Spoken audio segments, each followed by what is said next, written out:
This might be the most underused item we own right now. A suitcase. Abandoned, forgotten, cast aside for the past 15 months with no place to go.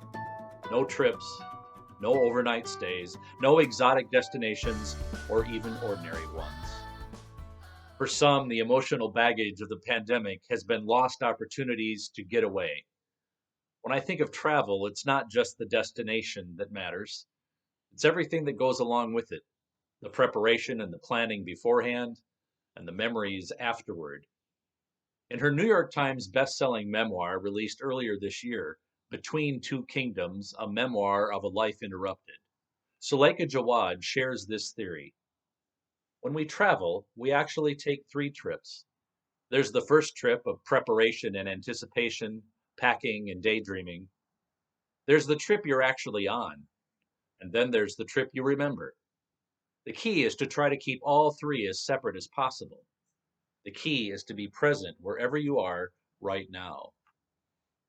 Travel helps us do that because we can remove the distractions of daily life. I've enjoyed staycations now and again when you have time off and you remain at home. But after a few days, inevitably, the to-do lists of everyday life creep back in.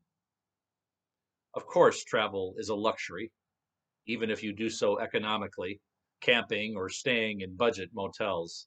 There's the cost of transportation, and for many, the cost of getting time off is the priciest of all.